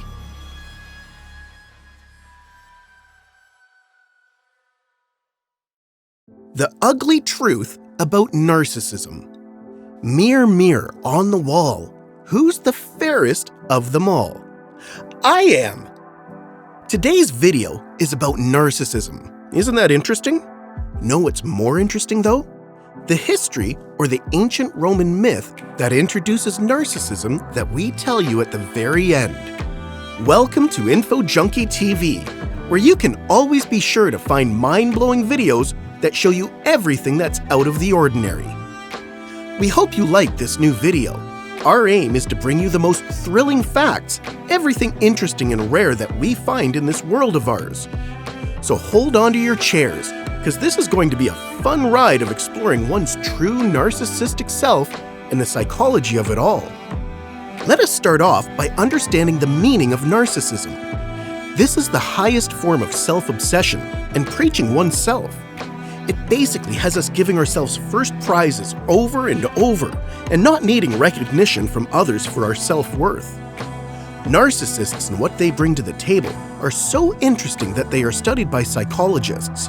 As we all know, psychologists enjoy exploring all aspects of human personality. The traits of a narcissist had to be something that came across all their minds to be discovered in depth and studied further.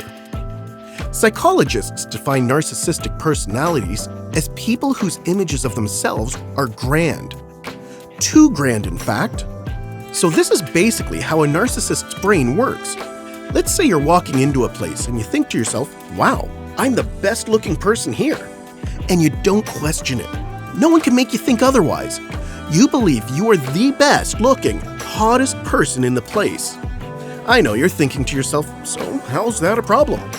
A little confidence never hurt anyone, and I agree. But this isn't confidence, because every place they walk into, every single day, they think the exact same thing. They are even quite expressive about it, like, I'm the hottest thing today, yesterday, and every day, you guys.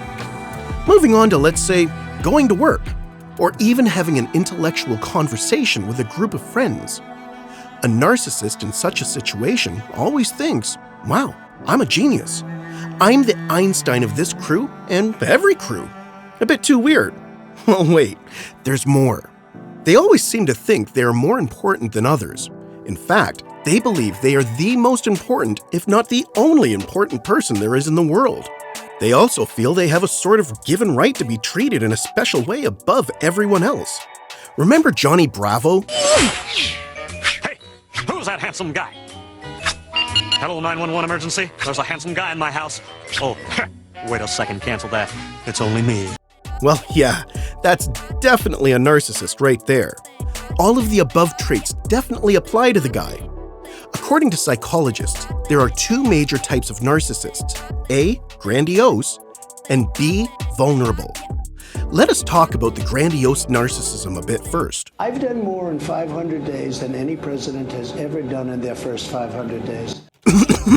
Yeah, great example here to illustrate the idea of grandiose narcissism. Let us actually use Trump, who, by the way, has so many articles written by psychologists about him calling him a textbook narcissist. No surprise there. Anyways, the traits of grandiose narcissism are 1. Extroversion, 2. Dominance, and 3. Attention-seeking. Psychologists say that those who are grandiose narcissists often go after positions of power, like politicians. Presidents of the United States, maybe? They're the best out there, aren't they? Ring any alarms? Yes, one of the ways to prove that Trump is in fact a narcissist. Let us look at ways he shows these three characteristics. constantly saying, I'm smarter than they are.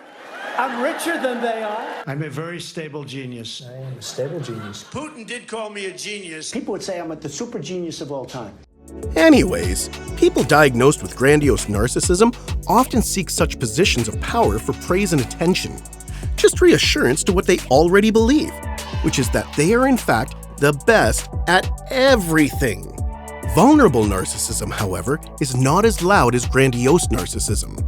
These narcissists just believe what the grandiose narcissists believe and feel entitled to basically everything in the very same sense, yet are not as vocal about it.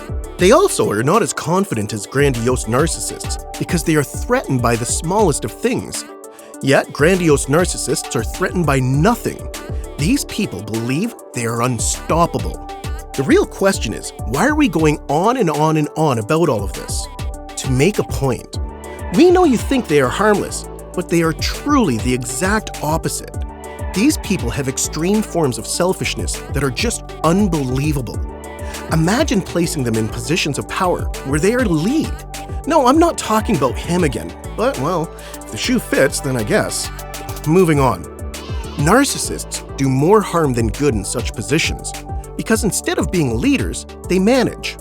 They manage everything and everyone around them for their benefit only. So imagine a soccer game, and let's take Mo Salah as an example. Imagine this star athlete being a narcissist. Where would Liverpool have been now? More accurately, where would he have been now? Nowhere. Because the game is all about team spirit, isn't it? And even if you are the captain, you lead for others to follow and share the success of it all to make it work, right? Yet narcissists' brains do not function that way. Narcissists seem to think it's always their way or highway. Now, let's dig deeper. Imagine yourself dating a narcissist. How would that go? The relationship would be entirely about them, because you are of no significance whatsoever. You are tiny and they are grand. Also, anything they do wrong, they'll just justify to themselves. Because shouldn't you be thanking God every day for having them in your life? Actually, better, you should be eternally grateful that they agreed to be with you. When all of this is put out there in the world, it's not met well most times. Know how narcissists respond to that? Just do it! You blew it! Yep, and this is a calm anger episode. They get angry and resentful to those who disagree with them about their views of themselves. And if in power, what would they do? Yes, fire those who do not nod in agreement always. Want to go into more and more details? This gets eerier by the minute. Ever heard of narcissistic personality disorder? Well, we have, and guess what? It's not pretty. This is basically the most extreme form of narcissism, a diagnosis that applies to adults only and affects more men than women. It is not common, but those who suffer from it, and yes, I said suffer because this is suffering, honestly. So those who suffer from it make up about 2% of the world population. So let me list the characteristics of this disorder for you to be able to understand what this disorder is like. Has a grandiose sense of self-importance, exaggerates achievements and talents, expects to be recognized as superior without recognizable achievements, is preoccupied with fantasies of unlimited success, power, brilliance, beauty, or ideal love, believes that he or she is special and unique and can only be understood by or should associate with other special or high-status people or institutions, requires excessive admiration, has a sense of entitlement, unreasonable expectations of especially favorable treatment or automatic compliance with his or her expectations, is interpersonally exploitive, takes advantage of others to achieve his or her own ends, lacks empathy, is unwilling to recognize or identify with the feelings and needs of others, is often envious of others or believes that others are envious of him or her, shows arrogant, haughty behaviors or attitudes. Okay, let's go back through the list. Number 1, we have a check. Number 2, check. Number 3, check, check, check, check, check, and check. Wow, 9 out of 9, a perfect score. Congratulations, Mr. President. Food for thought, you guys. Not brainwashing you or anything, just being professional and showing you examples from real life to help explain this better. Or just doing it for fun. Why again are we stressing on how big of a problem this is? Because these people are so invested in themselves that they might harm others that get in the way of that. Anyone who dares rid them of that euphoria brought on by being narcissistic will be sorry. Imagine giving them constructive criticism. Well, that would not be fun at all for those who criticized them. Even though you're trying to help them better themselves, they can't see it that way. They believe they are already the best, and your criticism, constructive as it is, breaks that. So might as well break you and tear you down. Causes of narcissism? Just kidding. This disease has no direct cause. Some have pointed fingers at the environment at which they grow up or are surrounded with. Some say twin studies showcased it as something in the genes, but what exactly? No one has discovered. And this can't be true because what psychological disorder can be traced in the genes? It is all in the human mind, playing tricks on you. Parents who raise their kids in a way that make them feel too special, sort of like a mini-god, could be a direct cause of this. Or even cold parents that give zero attention to their kids could also be a cause of this. Hence one of the major traits being attention-seeking. Finally, are you ready to hear the story you've all been waiting for? Well, the myth basically says that there was once a Roman noble named Narcissus. He was a handsome man looking for love. He declined women who tried to be with him because he felt he was better than them. Desperate and still looking for love, he one day passes by a lake and catches his reflection in the water. And guess what? He fell in love with it. He would not leave, and he actually drowned. This myth perfectly describes what we've been trying to tell you throughout this video. Thank you for tuning in to Info Junkie TV and watching our video. If you found it interesting, make sure to subscribe to our channel and turn on the notification bell for more mind-blowing topics that are yet to come your way. Think you are a narcissist? Possess any of these traits? How so? Make sure to tell us in the comments. Until next time, Infomaniacs, stay safe and we'll see you real soon. Items you own that will make you rich. If you're having a decluttering mission soon, pause it until you watch this video. It will make you hang on to some stuff that you thought was worthless. In today's video, you will learn the value of many items that you usually throw away without knowing their true monetary value. These items can be either recycled to something really useful or sold for a good amount of cash. Most of these items are present right now at your place, waiting for you to uncover its next owner and make its original owner, you, rich. After all, one man's trash is another man's treasure. So if you're looking to make some easy cash out of things you were planning to let go of, then this video is your ultimate guide. Welcome to Info Junkie TV, the place where you'll find answers to so many of your questions, Infomaniacs. We hope you like this new video we've created especially for you. We know how it feels to need your curiosity satisfied about something, so that's exactly why we're here. So buckle up and count with us how many bucks you'll be making after watching this video. Here are 20 items you wouldn't throw away if you knew what they could be worth, starting with number 20. We can't wait till we reach number 1 on our list. It's crazy that this one thing we consume almost every day can actually bring us so much money. You will be shocked to know that number 20 on our list is empty boxes. Yes, empty boxes can bring you a fortune if sold online, and there are several ways to do so. For instance, you can sell them on eBay. Whether these boxes are used Amazon boxes, moving ones, or brand new boxes, they can all be listed on eBay. Just keep in mind the seller fees and shipping charges when determining your selling price. Another way to sell them is through BoxCycle, which is one of the most diverse cardboard selling platforms that can help sell your empty boxes. All you have to do is list your boxes for sale. They will then communicate with potential buyers on your behalf. And once the boxes are picked up, you get paid, effortlessly and hassle-free. If you're already thinking to yourself how easy this sounds and are searching your house for some empty boxes, then you will be pretty psyched to hear number 1. Number 19. Tickets. Some of us keep tickets because they remind us of good times. What you don't know is that some people are ready to spend thousands of dollars on items of such sentimental value. So if you have attended a significant event such as a remarkable football game, hold on to the ticket, because several years later, you might be able to sell it to sports enthusiasts who are quite passionate about collecting such things for a really good price. Number 18. Vintage items that are no longer produced. If you own a vintage item that you no longer use, don't throw it away because others may want to buy them. Go to eBay and check out if you can sell this item online. You'd be surprised to know how much someone would spend on a vintage camera or television, even if it's just for decorative reasons. Number 17. Perfume and makeup testers. If you are a regular at perfume and makeup stores, then you probably have lots of free samples. If you don't plan on using them anytime soon, try selling them online. A sample of well-known fragrance can help you earn hundreds of bucks. Number 16. Comic books. Never throw out comic books. You may own some vintage issues on which members of the comic geek community are ready to spend hundreds of dollars, sometimes even thousands. So again, just because something is no longer appealing to you doesn't mean it won't be valued by others. Number 15. Coins. Collecting coins is an old-school habit, but one that can bring you a fortune. Maybe not all at the moment, but a few decades later, the coin you are about to give away could be sold for hundreds of thousands of dollars. So hold on to any unusual coin and collect as many unique ones as you can that may be of interest to collectors in the near future. Number 14. Cords.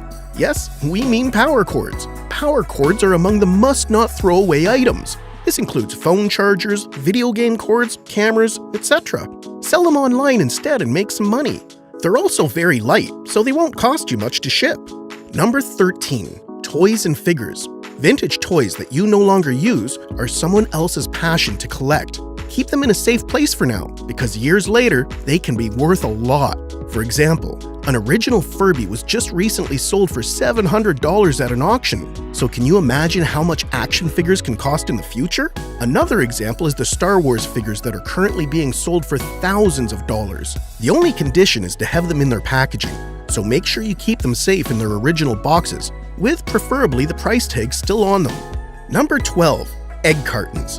People buy egg cartons for all sorts of reasons. Some may use them for crafts, while others use them to sell eggs. Also, the cartons are very light and can be stacked one inside the other, so you can easily sell as many as you want without worrying about shipping fees. Number 11. Gift cards. This is probably one item you didn't spend money on and can actually use to make some. If you were granted gift cards for a store or a restaurant that you don't fancy much, don't throw them away or re-gift them. Instead, sell them online on eBay. You can simply email the code and PIN number to the buyer. Number 10. The empty eggshells of Kinder Surprise. After enjoying your Kinder Surprise, keep the empty eggshells. Many people purchase them for storage purposes. Also, those plastic capsule-like shells are perfect for crafts, so you can make around $10 for several dozen. Number 9. Old clothing items. If you own first editions or first releases of well-known clothing brands, don't throw them away, even if they're no longer in the best shape. Can you imagine how cool it would be to make a fortune off of your old sneakers? Some people are willing to pay a lot to have your old Nike Air Jordans or the 90s original Converse. And by a lot, we mean around $1,000. Number 8. Typewriters. For you, a typewriter might no longer be useful, but some passionate writers would love to own this vintage machine. Writers find it quite valuable even if not so useful. For instance, the Royal Quiet Deluxe portable typewriter now costs $374, while the Lettera 32 Olivetti was sold for more than $250,000 at auction. Number 7. Vintage computers. Compared to today's technology, the Apple I might not seem useful at all to you, but you will be shocked to hear how pricey it can be. In 2014, one of the 1976 models got sold for $905,000 at auction, so don't underestimate the value of old machines you own, and certainly don't be like that woman who donated her machine to a recycling center. We're all for saving the environment, but can you imagine the regret she must feel right now? Number 6. Old video games and systems. Just like computers, specific types of old game systems can be of great value if they're in pretty good condition. For instance, an original Game Boy, the 1992 version that came bundled with Tetris, can get you more than $1,500. Rare video games can cost even more. For example, the 1990 Nintendo World Championships Gold version is worth more than $26,000, while the Atari game for E.T. the Extraterrestrial can be valued at more than $1,500. Number 5. First edition books. It's time you took a look at that stack of old books that you have, because if you own a first edition book, chances are you will get paid a large amount of money for it. For instance, the first edition of The Adventures of Tom Sawyer is available on eBay for $92,000, and the fourth edition of the Book of Mormon costs around $1 million. But it takes a true bookworm to benefit another. Number 4. Happy Meal toys. The money spent on McDonald's is money well spent, and here's the proof. The toys you've kept from the Happy Meals as a kid, you can sell them online as a grown-up for a few $100. For example, the full set of 1979 underwater monsters or the Teeny Beanie Boos of 2000 could bring in a few $100, depending on their condition, of course. Number 3. VHS tapes. One of today's valuable lessons is to never throw away anything once you find a replacement. Some tapes can be sold for hundreds, sometimes even thousands of dollars. A good example is the out-of-print Black Diamond edition of Walt Disney's 101 Dalmatians, which is estimated to be worth $750 now. The Fox and the Hound is estimated at $1,495. Number 2. Postcards. It's time you start exploring the belongings of your great-grandparents for a little investment. Their old postcards are of great value to deltiologists, those who study and collect postcards. And yes, there's a term to describe them. They are the ones willing to spend hundreds of dollars on the old postcards that your great-grandparents used to exchange with their friends. On one condition, of course, and that is to have them in good shape, with the writing on them still showing. The oldest known picture postcard was sold for around $50,000 back in 2002. And here it is, Infomaniacs, straight out of breakfast. Number 1. Cereal boxes. How many boxes of cereal did you throw away after having breakfast? Well, we're about to make you regret each and every one. Turns out, Infomaniacs, that there's a big market for cereal boxes. People are willing to pay a lot for some of the limited editions that date back to the 90s. You can sell them on eBay, and you will be stunned when you see the prices. From the holographic and printed Batman cereal box going for more than $8,000 to a Fruit Brute Monster cereal box being sold for $11,500. It's insane how much money people are willing to invest in, again, empty boxes. And now it's time for a quick recap on today's valuable topic on how to effortlessly make money out of valuable items you thought were worth nothing. You've learned in this video that making money is easier than you think. You can get rid of things you don't need anymore without throwing them away, while still decluttering. The things you underestimated the most are actually of great value.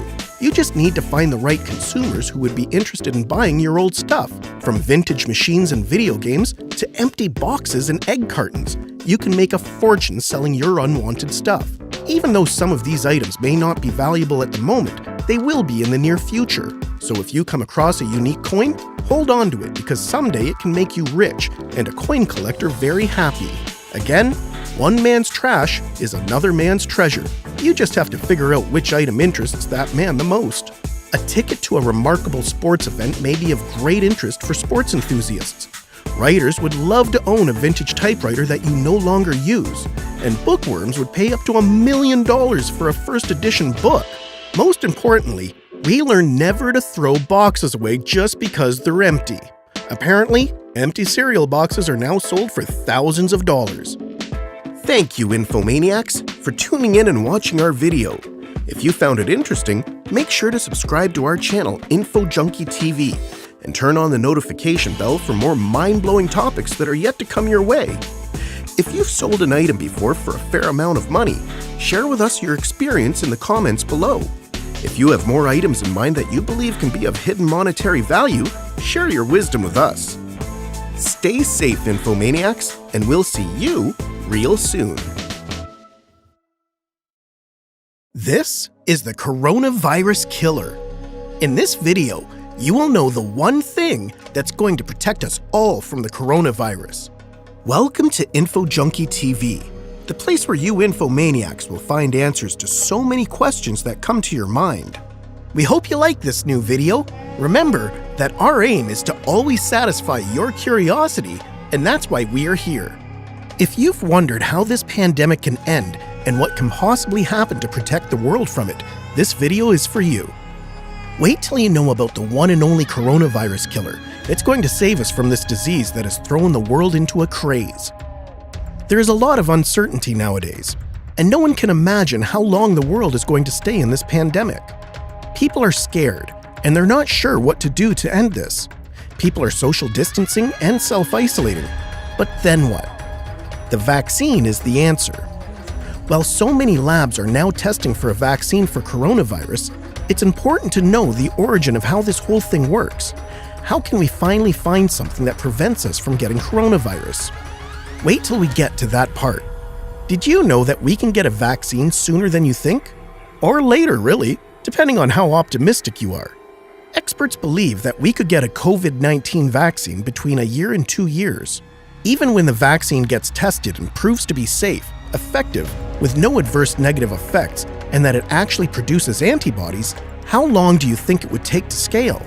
Can you imagine the amount of money and resources needed to prepare a vaccine for the whole world? So it's not a matter of days or weeks, it's a very long process. Some people are sitting at home thinking that this will be over in a month or so when the vaccine comes out. Well, that's not true. We know of drugs that alleviate the COVID-19 symptoms, but not of treatment or of the vaccine. We know how we can protect ourselves socially, but not how to get a vaccine just yet. The thing is, SARS-CoV-2 or coronavirus, the virus causing COVID-19, is a new pathogen. The technologies used to develop it are not tested to result in effective vaccines that we can rely on. And it is so new that no one has immunity against it. It's not like the flu. Not everyone gets the flu when they're exposed to an infected person. That's because their body recognizes it. It's already developed immunity against the flu. Humans are not familiar with coronavirus, so our immunity systems are not prepared for it at all. Once you get in contact with an infected person, you contract the virus. That's why hundreds of labs around the world are working hard to find vaccines and treatments. Pretty shocking how our immune systems have no clue how to deal with the virus, right? Wait till you get to the part where there's actually some hope. Let's first take you on a journey through history. An English doctor called Edward Jenner gave the world the first vaccination for smallpox in 1796. In other words, a preventative treatment for smallpox. Jenner found that milkmaids who had a disease called cowpox did not get smallpox. Smallpox was a disease that caused fevers and skin eruptions for humans. As for cowpox, it led to milder symptoms including blisters. So what Jenner did is that he took fluid from a cowpox blister and put it into the skin of an 8-year-old boy. A blister erupted right away, then the boy recovered. A month and a half later, Jenner did the same thing again, and the boy did not contract any disease. This is how the first vaccine for smallpox was born, and doctors followed the technique, which saved millions of people from so many deadly diseases like polio, measles, typhus, and hepatitis B. How can we explain that? What exactly happens inside the body that protects humans from contracting diseases after getting vaccinated? When you get infected with a virus, it takes hold of the body's cells and gives orders to make copies of the DNA of the virus. Then, the immunity system is alerted and so many immune cells start rushing to save the body. It's a frenzy. When the body regains control, it means that special cells were created to fight the disease, but also to store information about the virus. So the body is smart enough to think long-term. It could have just fought the disease and won the battle, but instead, it learns from the lesson. It turns into a spy on that virus, so it can recognize it when it tries to attack again.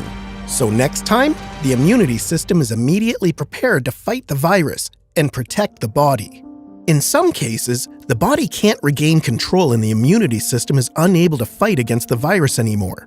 That's why if people have a weak immunity system or they have other health problems, the body might not survive. So how does that relate to the vaccine? The reason why the body can be prepared for disease can only be related to the immunity system. What the vaccine does is that it actually trains the immune system. It gives it information about the virus and offers it like a trial version to be prepared when the real thing happens. This is called preventative treatment. It's as if you were treating the body before you even contract the virus. The body already knows what's coming and is prepared for the fight. So this blister Jenner administered into the skin of the boy was nothing but an aspect of the virus. This is how vaccines work. What happens when a vaccine goes into the body? The body treats this aspect of a virus as the real thing. So remember how the immunity system stores information about a virus that attacks it? It does it with a vaccine too. It creates memory cells that store information about the virus in the fight against what it thinks is the real virus. Of course, this process takes time, but these memory cells stay in the body for a long time. Depending on which vaccine it is, these cells stay for a different period of time inside the body. That's why some vaccines need to be taken more often than others. These memory cells are the saviors that allow the body to be prepared when a virus comes. It has the necessary information, so the necessary weapons to defeat the invader. Vaccines have protected humans from so many diseases. The rabies vaccine was developed in 1885, the cholera and typhoid vaccines in 1896, the tetanus vaccine in 1927, the first flu vaccine was licensed in the US in 1945. The measles vaccines with different versions in the 1960s, a plasma-derived hepatitis B vaccine was licensed in 1981, another hepatitis B vaccine in 1989, and these are just some of the milestones in medicine for vaccines that have helped humanity survive. Testing for a vaccine takes a lot of time. It's a lengthy process. Scientists first test for safety, to make sure the virus doesn't have negative adverse effects. Imagine a vaccine causing even worse symptoms than the actual disease it protects against. Then they test for efficacy. It's the phase where you give the vaccine to humans, which is happening now in Seattle, but more on that later. Phase 3 is when the vaccine is administered on a large scale. If it's safe enough, the company asks the FDA for the vaccine to be licensed. Why do vaccines take such a long time? Well, it's because you must give the vaccine and then wait. You let the people who are vaccinated live their lives normally and see if they've contracted the virus. You analyze them against people who haven't taken the vaccine and see if the vaccine actually works. Now, there are different kinds of vaccines, depending on what aspect of the virus or in which form of the virus is being used. We're particularly interested in a new technique of vaccines called mRNA vaccines, because that seems to be what's going to be the long-awaited coronavirus killer. You've probably heard about it because Moderna, a Cambridge biotech private company founded in 2010, is using mRNA to try and find a vaccine for coronavirus. The mRNA carries genetic information DNA to ribosomes in a way that results in production of proteins that pertain to the virus. What Moderna does is that it hijacks mRNA in order to carry a copy of the genetic sequence of the virus, allowing the production of antibodies to the virus. That means the vaccine doesn't use a similar version of the virus like other techniques, but just a genetic coding of the virus. Moderna had already been working on a vaccine for Middle East Respiratory Syndrome, MERS, for 2 years. So when China published the genetic sequence of the new coronavirus in January, Moderna saw how similar it was to the MERS sequence. This is when they started focusing on the coronavirus vaccine. The first human trial was conducted in Seattle in mid-March. That's actually huge, because that means they've skipped the animal testing phase and they're conducting human trials simultaneously. That doesn't mean they found a vaccine that can be used already. They're just testing for safety and to make sure it creates antibodies. SARS-CoV-2 or coronavirus also shares its genetic sequence with SARS, the virus from the outbreak we know of in 2003. It actually shares as much as 80 to 90% of its genetic material with SARS. But unfortunately, a vaccine was not developed at the time of the SARS outbreak because the funding was cut off when the disease died away. But that means that scientists can pick up where research for SARS vaccine left off. So yes, the first COVID-19 vaccine is now in clinical trials. So for the now, the only way to protect yourself is social, not medical. Social distancing is the one preventative treatment now. Keep 6 feet between you and anyone around you. Wash your hands a lot and extensively. Do not hug or kiss anyone. The only thing we can do now is to self-isolate and be patient so we can slow down this pandemic. We'll say it again. The last thing the world needs is to crash our healthcare systems by overwhelming our hospitals and our staff with numbers of patients that they cannot handle. We really need to flatten the curve now. So stay informed, stay safe, and stay home. Time for a recap. In this video, you've learned about how vaccines work, a bit on the history of vaccines, and the phases that vaccine development goes through before it can be publicly accessed for the world. You've learned about the new COVID-19 vaccine that's being tested by Moderna and the time that's required before we can receive the vaccine on a global scale. That's all for today, Infomaniacs. If you liked our video, please subscribe to our channel, Info Junkie TV, and make sure to turn on the notification bell. And don't forget to leave a comment. Share with us what you think of the time it will take for the vaccine to come out. Are you one of the people on the bright side who think we can have a vaccine in 8 months? Or are you part of a more conservative group who think it will take more than 2 years? Leave a comment and tell us what you think. Thank you for watching, Infomaniacs, and we'll see you real soon.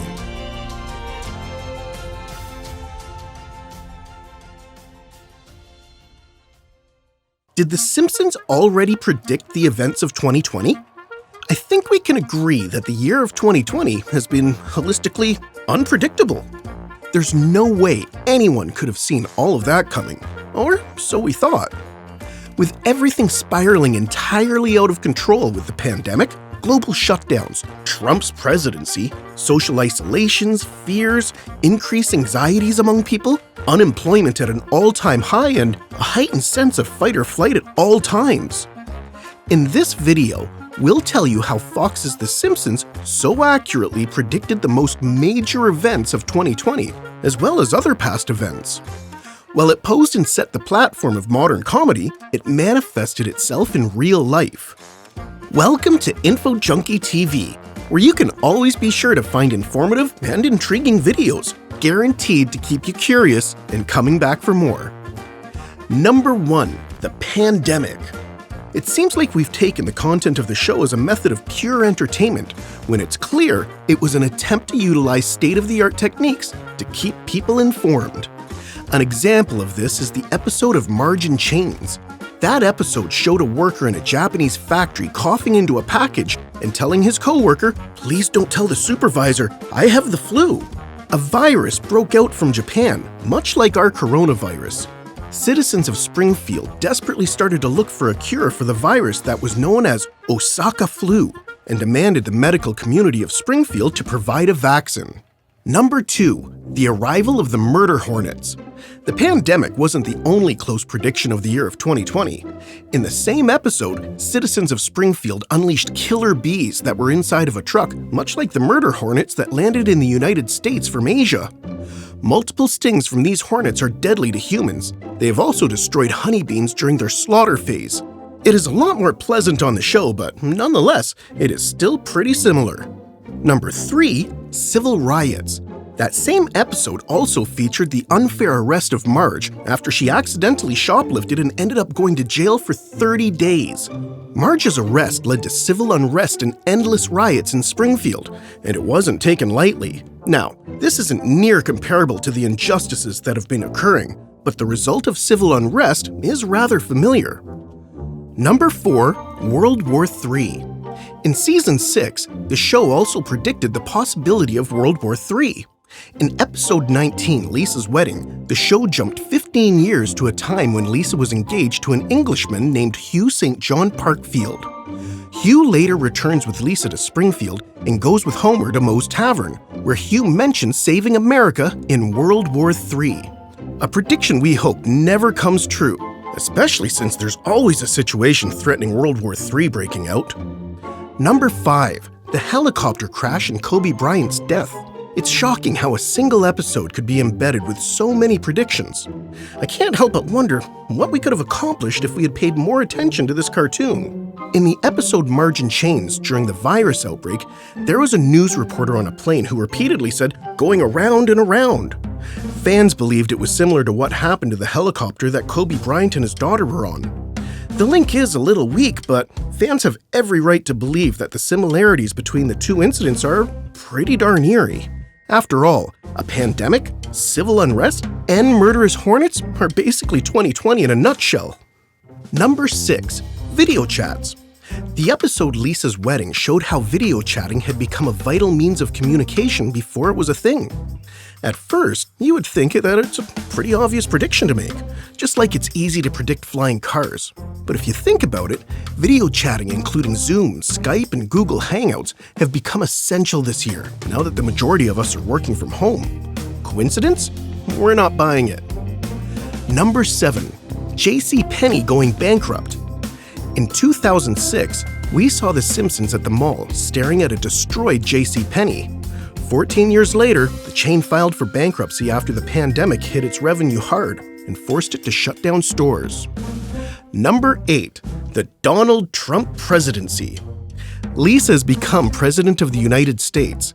In a cabinet meeting, she offhandedly mentions, "We inherited quite the budget crunch from President Trump." It initially was a reference to Trump attempting to run as a Reform Party candidate, but the words gained much more validity when Trump was elected president in 2016.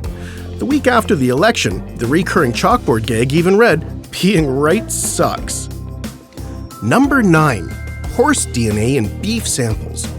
In 1994, the show predicted the use of horse parts in making meals, and then, 9 years later, the Food and Safety Authority of Ireland found horse DNA in beef samples and prepared meals. Number 10. Smartwatches. Lisa's wedding was the show's first foray into the future, with several technology jokes in tow that ended up coming to fruition. For example, a botched wedding proposal from Lisa's boyfriend Hugh prompts him to make a phone call by talking into his watch. In 2013, smartwatches with voice recognition first came out, saving relationships around the world. Number 11. Disney buys 20th Century Fox. An establishing shot at the end of the celebrity-heavy When You Dish Upon a Star shows the 20th Century Fox logo with a division of Walt Disney Company below it. Though they have been quick to poke fun at their parent company, the show certainly did not expect Fox to sell to the Walt Disney Company in July 2018. Now bringing Homer Simpson and Mickey Mouse into the same house.